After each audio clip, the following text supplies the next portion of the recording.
The background is a little bit wonky here, but I'll probably get that sorted out as we go. Welcome, everybody, to Old Man Squad Fantasy Basketball. I'm Dan Bespris, and you can follow me on Twitter at Dan Bespris.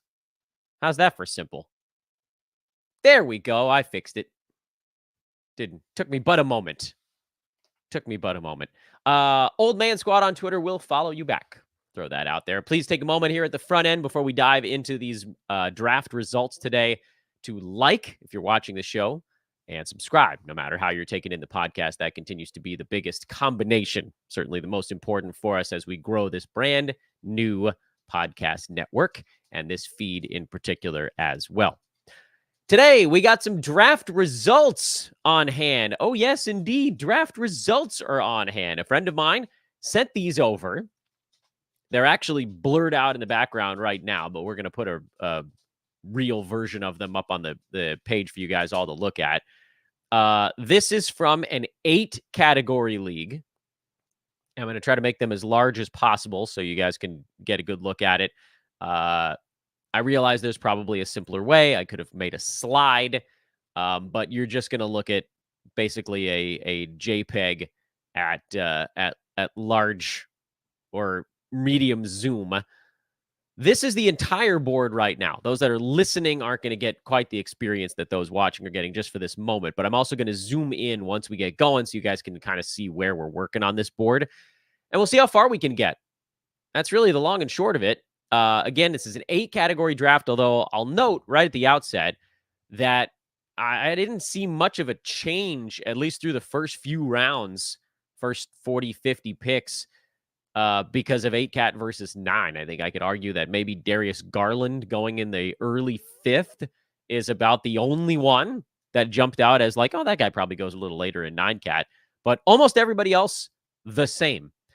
So let's go ahead and dive in. We're going to zoom in a little bit here. I'll take it up into the corner, and I'll try to remember to kind of push across. This league also has 3rd-round reversal, so just bear that in mind as you're looking at the board.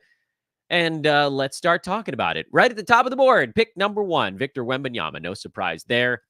We've talked at great length on this podcast over the last couple of weeks about my take on Wemby versus Jokic at the top. I'm still a Jokic guy. Mostly because of the, Wembanyama having so much of his value tied up in blocks. But you're going to be in great shape either way. I'll go Jokic 1. I'd go Wemby 2. It's flip-flopped here. We can move past that. Shea went 3rd over Luka, which surprised me a little bit in an 8-category league. I've been sort of beating the drum on Shea being a tiny bit lower this coming season, more like basically what we saw out of Gilgeous-Alexander the second half of this past year, which was number 6, by the way, by averages, number 5 if you take Joel Embiid out of that mess. And Luka over that same stretch was number 3. So he was actually better than Shea the second half of last season. For 8-cat, I'm inclined to believe that's a thing that continues. I think the drop-off for SGA was more about just having some pieces around him that were getting more confident. I don't think they felt like he needed to do as much game to game. I think they'd like to keep that going year over year, although admittedly, no Josh Giddey. So, and while adding Caruso and Hardenstein is nice, Giddey sort of takes more away. But it's important to note that Giddey wasn't playing all that much the second half last year anyway. So this was a lot of that, plus you factor in the new guys. I would certainly go Luka in an 8-category league at 3. There isn't much that would steer me away from that. His biggest negative is turnovers. You wipe those out, and he doesn't jump over the rest of the pack. But Luka was basically right up there with Jokic during the second half and Wemby of last year in kind of a top 3 grouping when you pull turnovers out of the mix. Shea is not a super high turnovers guy. He was only at 2.4 this last season. I have every reason to believe that kind of sticks a little bit. And I love starting a team with Shea. Even if he does have some slight slippage this season, he's going to be a fine pick. I just think you could get more out of Luka here, especially on the 8-cat side. Pick number 5 is Anthony Davis. Once you get past the top 4, things do get a little bit hairy. Luka went 4, by the way, in this one. Now you're into that pocket where everybody has something wrong with them. AD Not an unreasonable pick at 5, given how high he finished last season. He was number 2 the second half of last year. He was number 4 over the entire season. He was actually healthy last year. He has a little bit of that same issue that Wemby has, which is a lot of his value is tied up in one category, and that's blocks, rebounds, sort of also a very good one for Anthony Davis. Um, but of course, you're thinking about the health factor. That's the big issue here. There's absolutely no reason why AD wouldn't be a top 5 per game player this coming season. But you want to know if he can make it through the year, and no one, myself included, can tell you. Interestingly, Joel Embiid went 6th. Embiid does have issues with turnovers, so I understand why maybe he goes a little earlier at 8 cat versus 9. But I don't think that's what anybody's thinking about when they're contemplating whether or not to draft Embiid this year. It's not, oh gosh, I sure hope he's only got 3.4 instead of 3.8 turnovers. Nobody cares about that because he's a top 2 or 3 per game guy with or without turnovers in the mix. The only thing you're thinking about, and this is not news for anyone when you're looking at Embiid, is does he play 40 ball games? This last year, the answer was no. I think there's a decent chance Joel gets into 58 or more games this coming season, which, if you're in a games cap format, you could maybe survive that. If you're in head to head unlimited, you probably can't. And even so, 6 is still pretty impressively early on Embiid. I get it because there's really no one else on the board that has the shot to be anywhere near him on the per game side. But if he gets hurt, if that knee acts up or anything else acts up early in the season and he goes down for a month, your season is basically sunk before it even gets started. That's a big, big risk to take when you do still have some other dudes on the board that could look pretty good for you. Who those might be, again, every single one of these guys has something wrong with them, but let's go through it and try to figure out what those wrong things might be. Jason Tatum went at number 7. This is a pick that is, in my eyes, kind of hard to justify. He's not any better in 8 cat versus 9. He's with no Porzingis for the first 2.5 months of the year. That's an opportunity for maybe to get Tatum into the back end of the first round on a per game basis. But this is one where he only gets anywhere near this mark if he has maximum health. And that's, I mean, I get it, but that's the downside with Tatum. He's a little bit healthier than the guys in front of him. We just talked about AD and Embiid, but he doesn't have anywhere near the upside on the per game side. Kevin Durant went 8th. That's surprising. KD in 8 cat was number 8 last year, by the way, so not all that crazy. But there was a lot of no Beal. Booker missed some time last season. If you think KD does a tiny bit less this year, I wouldn't put it past him. But I also think his field goal and free throw percent have a chance to be better this year. I like Kevin Durant. His ADP or his Yahoo pre-rank is down around 15. So most drafts, he probably goes a little bit later. But it's not nuts to take him here at 8. Giannis went 9. That's, you punt free throw, you take him where you take him. Trae Young went 10. 8 cat, that's not surprising. He's another one that probably goes a little bit earlier in 8 cat versus 9. Halliburton at 11. I don't know. I'm a little bearish on Halliburton this year. He's a lower turnover, high assist guy, so he gets a 9 category bump to get all those assists without a ton of turnovers. But again, if you're looking at just the second half last year in 8 cat, he was way down the board. Like, it wasn't, I know he struggled in 9 cat. 8 cat, it was, I would argue, even a little bit worse. He was number 28 the second half of last year in 8 cat. And Halliburton, I hate to say it, he's just sort of not a target for me. If I could get him in the second round, I would do it, but there's no way he falls that far. And then finally, Chet Holmgren at 12, which I thought was a ballsy play here, especially in 8 cat. Chet was awesome last year. He played in all 82 ball games, but he is a very low turnover dude. And you're sort of building your team on a shoulder of blocks and very little else. for a guy that even if he gets a little better in some of the counting stuff, that's a team that brought in Isaiah Hartenstein to handle more of the rebounding defensive load. I don't like Chet at 12 and 8 cat at all. I don't like him at 12 and 9 cat, but 8 cat, this feels crazy early. Scotty Barnes at number 13 and 8 cat. That one I think is a risk that I would consider taking. He was number 21 in 8 cat the second half of last year. Over the entire year in 8 cat, he was number 19. I'm on it. I know I'm repeating myself, but you guys are used to me talking 9. So I think it's important to make sure that we're continuing to illustrate this. I don't know if Barnes gets a little bit better this year or roughly stays the same. He's a safe second round pick. Beginning of the second round is probably a little earlier than I would take him in most formats. But, it's not nuts. And this team might be staring down the barrel of a punt points build, although we'll see how the rest of that draft goes. 14 is Domantas Sabonis. He was number 18 in 8 cat. That's higher than 9. He was a 3.3 turnovers dude. And generally pretty durable. I don't mind Sabonis this early in 8. In 9 cat, I would prefer to take him about a round later. I realize that's not going to happen. That's a pipe dream. But this is totally fine here. Anthony Edwards was number 28 last year in 8 category leagues. I mean, he's the guy on the board that I really don't fully understand. I know everybody just sort of wants him to be the face of the league. The only way he gets anywhere near this mark on a per game basis is to get his field goal percent from 46 up to 50. That's how it happens. Free throw isn't getting any better. The counting stuff is not getting any better because he's already taken 20 shots a ball game. It's got to be field goal percent. That's the pathway forward, and I'm just not willing to make the prediction that happens right now. Donovan Mitchell is the next one on the board, number 16.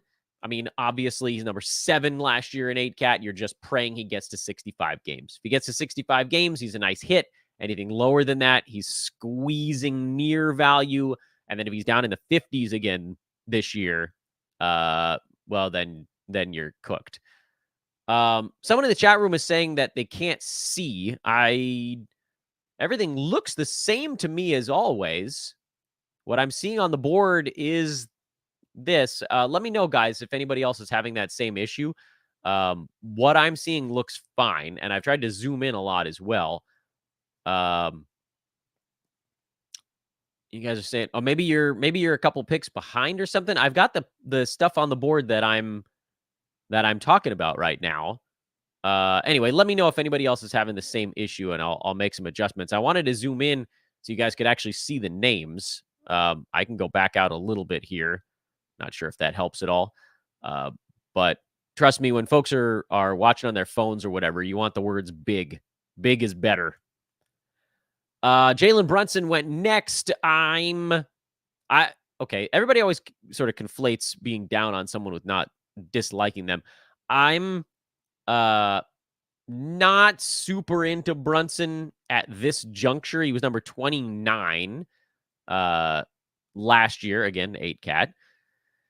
And the Knicks have a bunch of other stuff, like Randall is back, and they traded for Bridges, and Anunoby starting the year healthy, and they just, not that there's like mouths to feed necessarily, but last year there were none.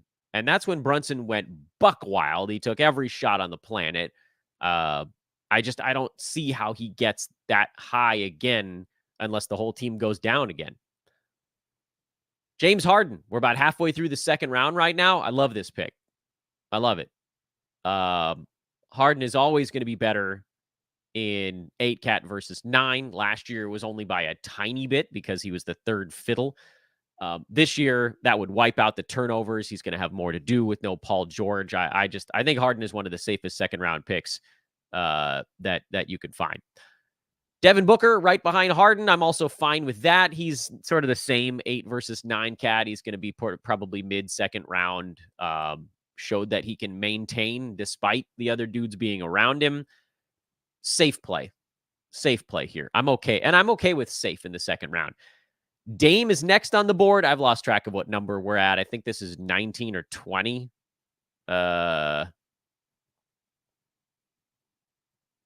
19? No, Dame is at 20. You guys know I think Dame has a little bit of a bounce back in him this year, and this is a very, very safe place to get him as well, so I'm good with that.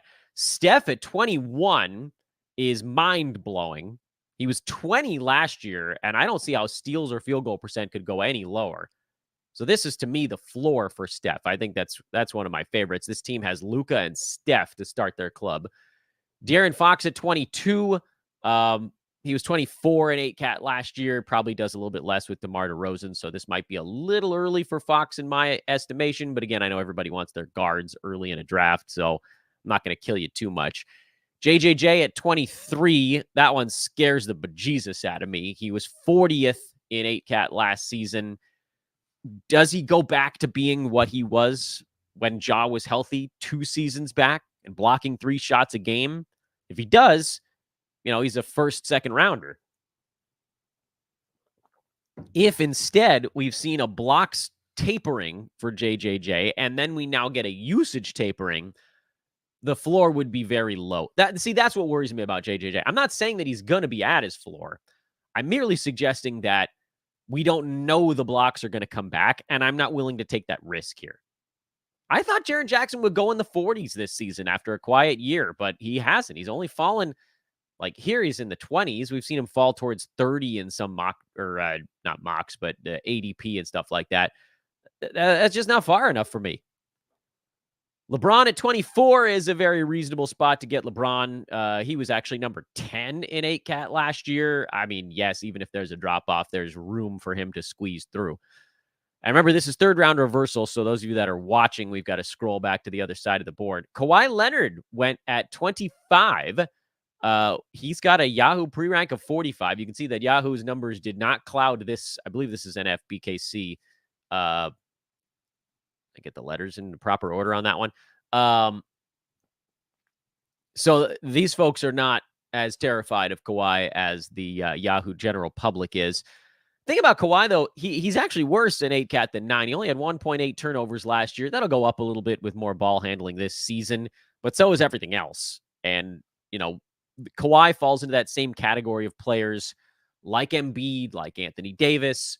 We haven't gotten to Kyrie Irving yet. He'll be a little bit later in this same round. LaMelo Ball. You're not worried about the per-game production on these dudes. You're worried about if they can clear 55 ball games. For Kawhi, I think he probably plays around 60 to 63. And getting him in the third round, that would hit. If you can get him in the fourth round, which is where he's ranked on Yahoo, that's like the no-brainer of the millennium. Cat at 26, that's too early on Cat for me. He's seen a big drop-off with Rudy Gobert at center. You would need Gobert to miss about 40 games to get Cat back into the 20s on a mid-20s on a per-game basis. He was 33 last year. Luckily, he has a relatively nice floor, so you're not going to lose a lot on this pick, but you're also not going to win it. Paolo Banchero at 27. I don't understand that one. This is a team with Trae Young and Anthony Edwards. It seemed like perhaps they were going to punt field goal, so I guess you could still lean that way. But Paolo put such a dent into free throw that all of a sudden an area where this team had a huge advantage is now kind of gone. So no. LaMelo Ball at 28. I think that's about where he belongs. He was number 11 per game in 8 category leagues last year, but of course he missed 60 basketball games. There is a report floating around that he's going to wear new ankle braces or, the Steph Curry ankle stuff this coming season. If that's true, that's great.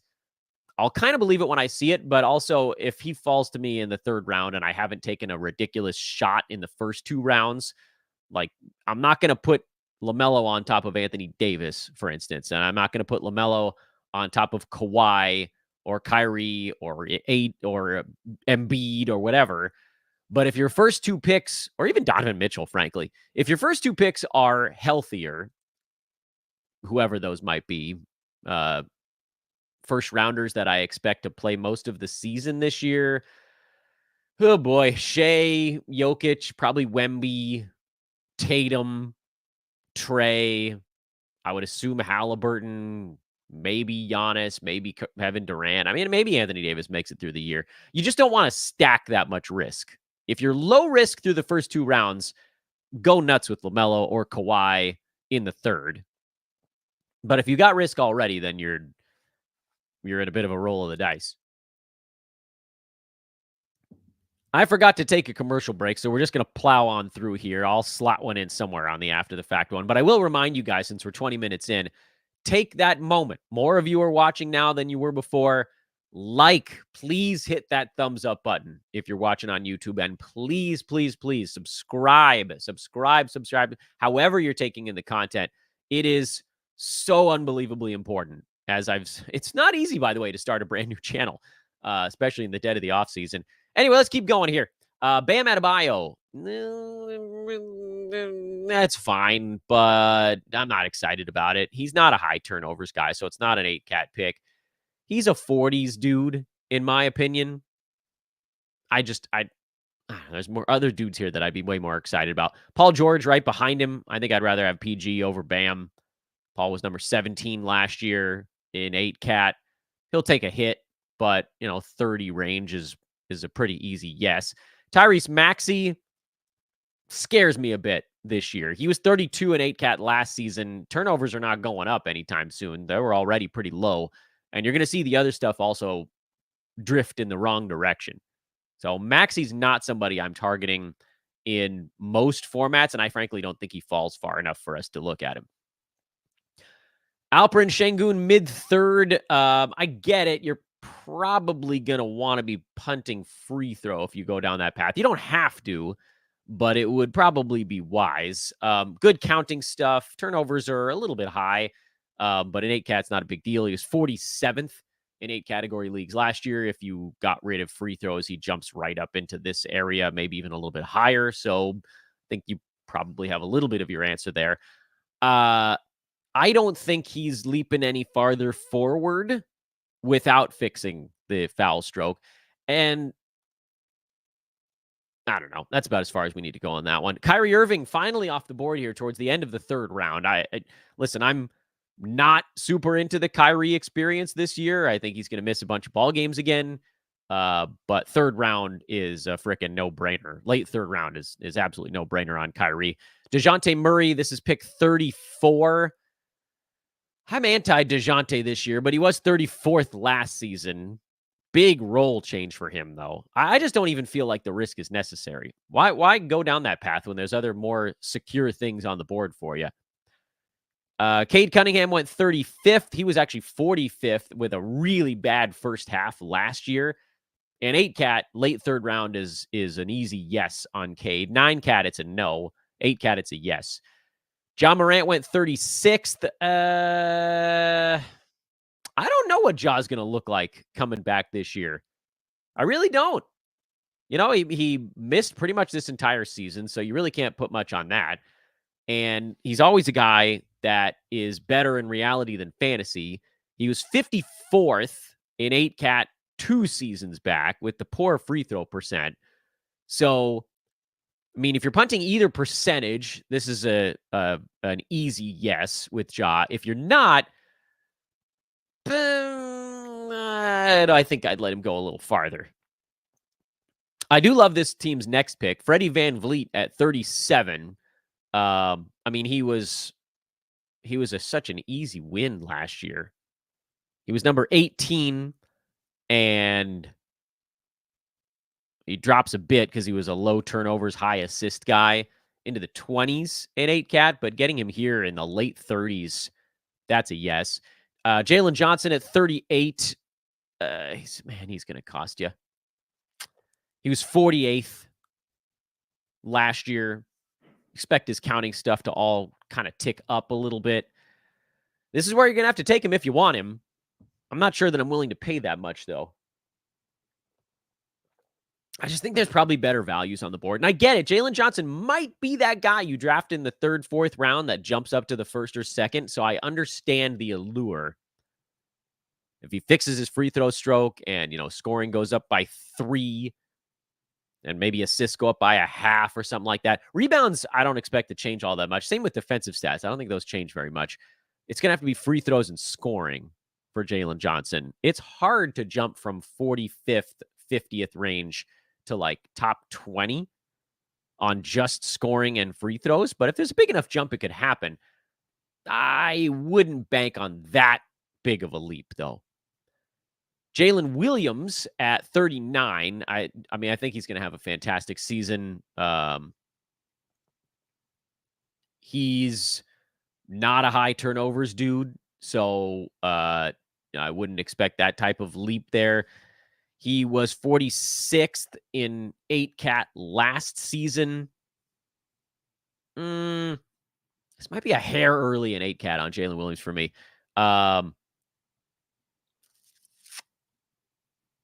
9-cat, yes. 8-cat, well, he's not going to get back to this team, so I can't kill this team for doing it. It's sort of close enough. Rudy Gobert at 40. That's really early on Gobert. He was 54th last year, and I don't think he's going up from there. It's a bit early for me. Evan Mobley at 41. I'm going to try to move a little bit quicker now that we're through some of the big names. I'm good with that. Perfectly reasonable spot to go Mobley. Jared Allen right behind him. A little early on Allen, but there's kind of a big man run happening here. So it does seem like the teams are realizing they don't have much of a choice. Jamal Murray, this is now pick 43. 4, 5, 6, 7, 8. Yeah, that's 43. Yeah, good spot on Jamal Murray. I got no problem with that. He'll be around that spot, maybe even a little bit better. If he stays healthy, this is a nice win. Larry Markkinen at 44. That's a gimme. I think the league forgot about him. Desmond Bane at 45. That's solid. Zion at 46. That's terrifying. He was 72 last year, even in 8-cat, where the turnovers, punting them, or again, whatever, 9 with a punt, 8-cat, whatever, that pushes him up the board. I think that's basically what you're going to get on a repeat from Zion this coming year. Rehash it. So you best be punting free throws, which now I guess this team is, despite Trae Young in the first round. Miles Turner at 47. Nah, that's not exciting enough for me. He had a down year last season. Miles Turner was outside the top 60 in 8-cat.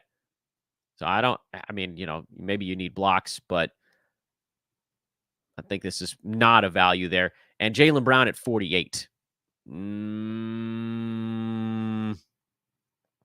Free throw percent, man.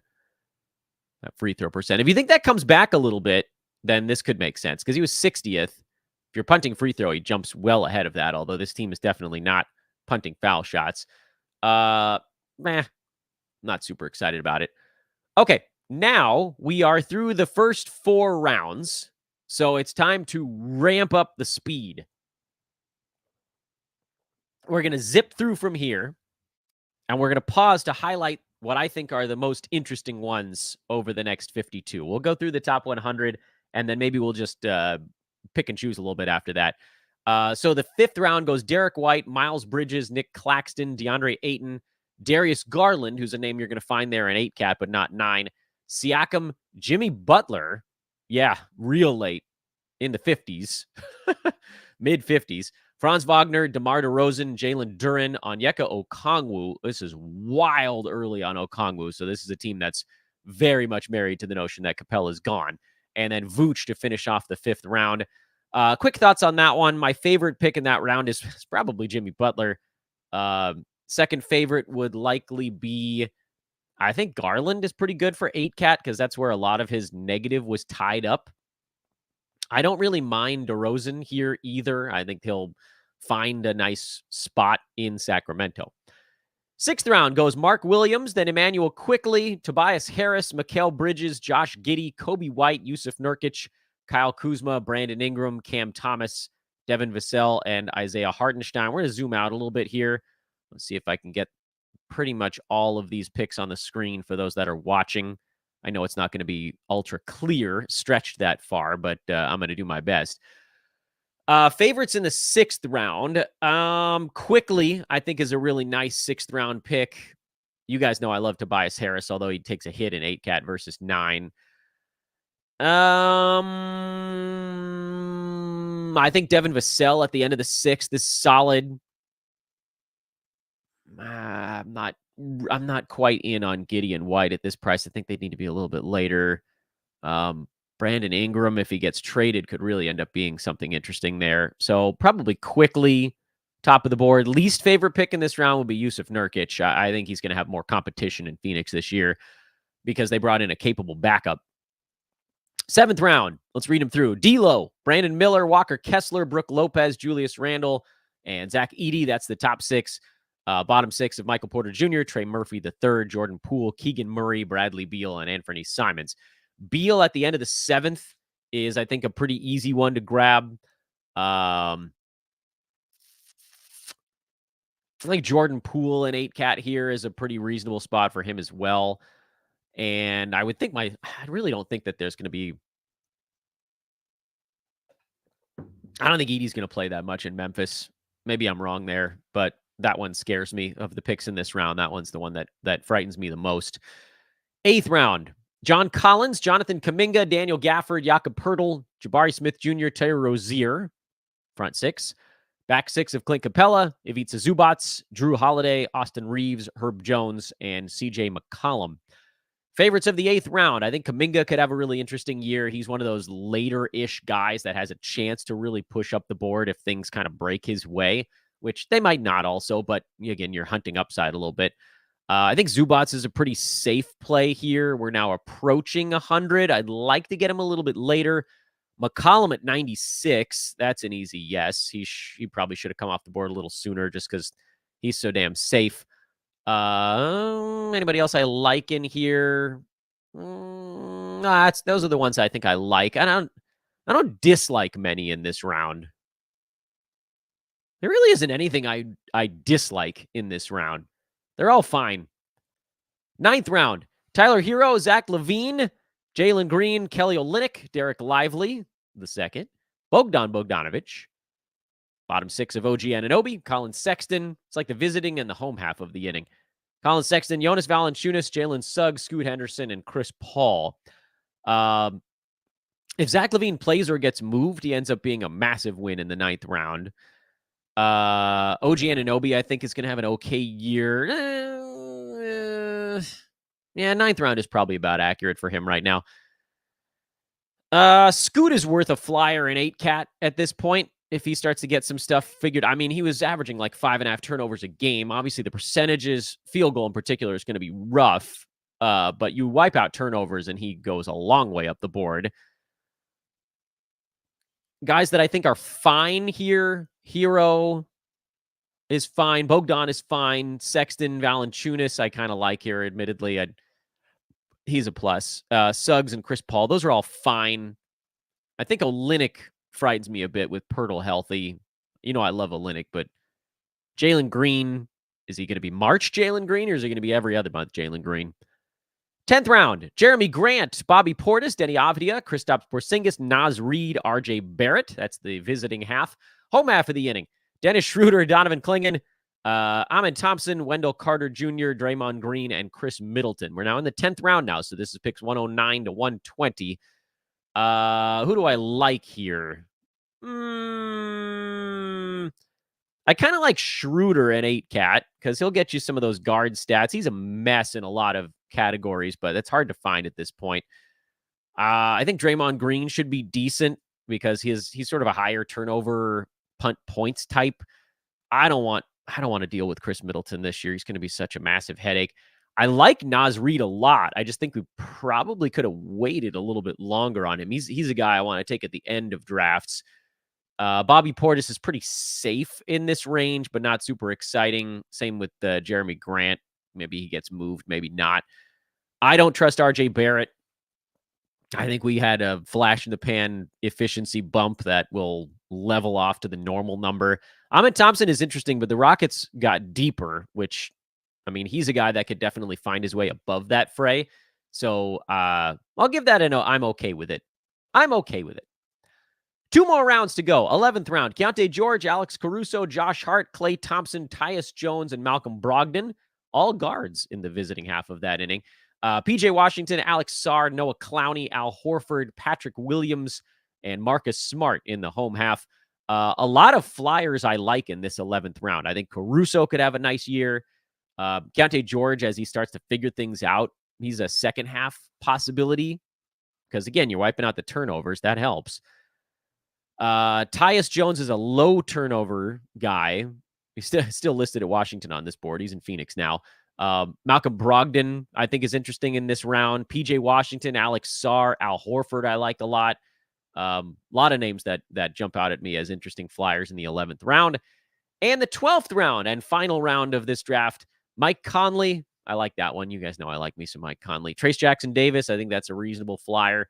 Aaron Gordon, Dante DiVincenzo, Brandon Pajemski, Ozar Thompson. Detroit got deeper too. Cam Johnson, that's a worthwhile flyer, I think. Andrew Nemhart, KCP, he's really only a 9-cat flyer. Jaden McDaniels, Mitchell Robinson, and Jeremy Sohan. Mitchell Robinson makes sense as a big man flyer late in drafts, because if you get an okay iteration of Robinson that's not shooting 45% at the foul line, I mean, he could go out there and get you Jakob Poeltl numbers 3 rounds later. But if he shoots 45% at the free throw stripe, then you will be in big trouble. So that's the draft. And again, the overall thought here is even in 8-cat, I don't feel like many of the guards moved up more than they normally do, which tells us something. To me, Darius Garland was like the one name that I thought, yeah, that dude probably goes later in 9-category leagues. Almost everybody else, you're pointing, you're kind of going, this is basically what a 9-cat draft is going to look like as well, which tells us players in 9-category leagues are instinctively not really paying attention to turnovers anyway. Kind of confirms, I think, what we already knew, but it was sort of cool to see in action. Other things that I thought were notable from this draft before we take a look at the chat room. I know there's a couple of questions and comments in there, not a ton, just a one or two that are related to things that I could probably reflect on. Valanciunas went really late here. I think he'll go earlier in Yahoo leagues because his pre-rank is earlier. Markkanen sort of got forgotten, and he's going late in Yahoo leagues as well. Chet went really early, but I sort of don't care about that. Steph going as late as he did surprised me. I think he'll go earlier than that as we get into more public leagues, whatever. And then Josh Giddey and Kobe White going back-to-back in the 6th round. That's something to pay attention to as we move forward as well. One question here from Roey. What is Dan Besbris's favorite picks after the top 5? So picks 6 through 12. So just quickly here, in this particular draft, the top 5 was Wemby, Jokic, Shea, and Doncic. The 5th was Anthony Davis. I'm going to just clump everybody after those first 4 together, because even though I think Shea takes a small step back, the fact that he's not a massive injury bug makes him, I think, pretty much the consensus number 4 pick. So then you get into AD, Embiid, Tatum, Durant, Giannis, Trey, Hallie. I wouldn't put Holmgren in that group typically, but he is here. And that's kind of your group. Like the 7 of those names I mentioned, that's not Chet Holmgren. I don't know that there's a perfect order here, because I can't tell you how many games Anthony Davis and Joel Embiid are going to play this season. I don't know. Based on what I hope and think, I think AD going 5th actually makes a lot of sense. Going Giannis at 5 and punting free throws also possibly makes sense. I would probably prefer to go Embiid a little bit later than 6th or 7th. I don't like Jason Tatum as early as he's going, but I understand why, because again, there's an expectation that he probably survives the season. Looking over at the Yahoo board, the other guy that's higher than these dudes is Tyrese Halliburton. You've also got Anthony Edwards in there.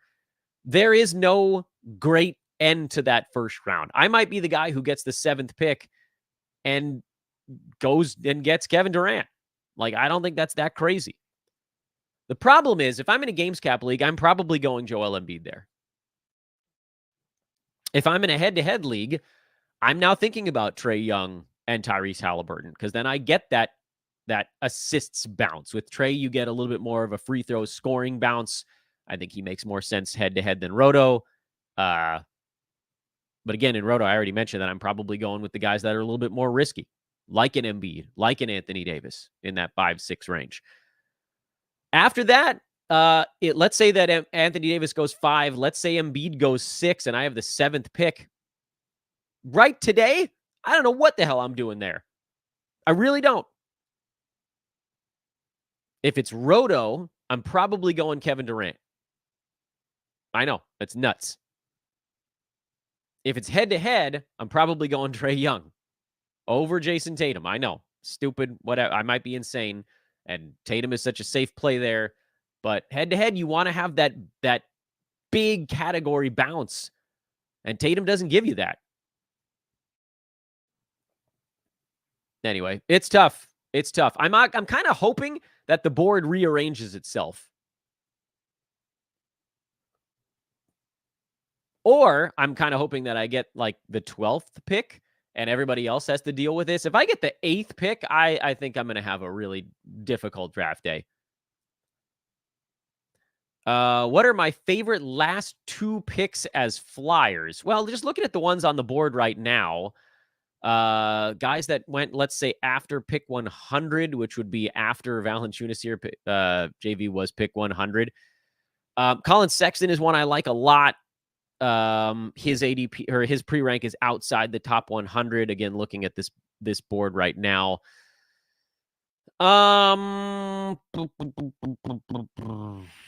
Middleton, if you're in a games cap. Brogdon, Tyus Jones, not terrible. Al Horford is one I like a lot at 166. Even if we only get 3 months out of him, he's someone that I would really enjoy having at that juncture. Conley, Trace Jackson Davis are ones I also kind of like there. I've got another board where I'm looking at the wrong board here. Let me pull up my Google spreadsheet. So this is a little bit more firm. So this is based on Yahoo pre-ranks now. Guys that are pre-ranked outside the top 100 that I marked down that I like. Alex Caruso, Tyus Jones, John Collins, Jakob Poeltl, Ivica Zubats is one I like a lot. He's pre-ranked 112. Anunoby, Conley I mentioned. I think Gafford, even if he's in 22, 23 minutes alongside Lively, I think that's enough for him. Walker Kessler, Klay Thompson, if you're willing to just deploy him when somebody's out. So that's more of a games cap thing. Cam Johnson, especially if they move another power forward. Dorian Finney-Smith gets moved, then he really opens up. And then Sexton, KCP for 9-cat. Buddy Hield, I would think I would take a deep, deep flyer on in case he wins a starting job in Golden State. If he doesn't, then I don't think I want anything to do with it. Keep an eye on like Andrew Wiggins if he keeps the starting job in Golden State. Okongwu, mentioned Horford already. Gary Trent Jr. isn't on anybody's board, but he could be around 100 range. If he falls far enough, I would look at Jeremy Grant. Chris Dunn is a deep one. TJ McConnell's a deeper one. Jonathan Isaac is an extraordinarily deep one. Tari Eason, Dyson Daniels, you can put on the board. Jalen Smith, we've talked about in the show a little bit. That's probably it. Okay, let's put a pin in it. Because this is not the only show today, believe it or not. This is just show 1 of 2. Coming up later on this afternoon on Old Man Squad Fantasy Basketball, we're going to be talking to Yahoo's Dan Titus. So you can give us the lowdown on what's going on behind the scenes at Yahoo Fantasy. When those mock drafts are opening up, what he thinks of the initial board. I always have a freaking blast when I talk to Dan. He is an awesome, awesome podcast guest. So that'll be dropping probably in the late afternoon Pacific time, maybe even a tiny bit later than that. I don't know. Try to space him out a little bit so each show has an opportunity to breathe. I will ask you all once again towards the end of the program here, please, please, please find a way to lend a helping hand. Please lend a helping hand. Follow me on Twitter at Dan Vespers. Follow at Old Man Squad on Twitter. That is where all of the shows drop when you get an alert when things are going. At Old Man Squad. Of course, it will follow you back. Like, 5-star review, subscribe, whatever you can do there to keep this locomotive rolling. I'm having I'm having a blast right now because we're finally seeing that sort of like it's catching. Folks, people are finding it. And I've had a lot of people over the last like 2 or 3 days say, I didn't even know you left Sports Ethos as they now locate the new stuff. So I know a lot of you guys are coming back. And again, every time someone hits thumbs up on YouTube or subscribes on Apple or leaves that review, it just bumps into the algorithm and more people can find it. So love you guys. Thank you in advance. I'll talk to you a little bit later on today. This was real draft results. a competitive, very competitive 8-category, I think it's a medium stakes league if I'm remembering right. And those are some thoughts on the results from it. We'll do more of this, by the way. Hey, last thing before I go. If you are already doing a draft and you have competitive draft results, hit me up. I'll happily do a show on those too. This, I think, is going to be a thing I try to make more common this year, because sometimes I do these mock drafts, and even if I bring people in from Twitter, sometimes their internet craps out or whatever. When we have real done drafts to look at, no auto picks, like, this is the most illuminating, more than a mock. Even though I know you guys enjoy watching me do those 30-second mocks because it's frantic and it's crazy, and we'll do those too. But if you have a draft that you want me to analyze and it's a good one, send it on over on Twitter. I'll take a look at it. Okay, have a great few hours, everybody. I'll see you a little bit later on this afternoon.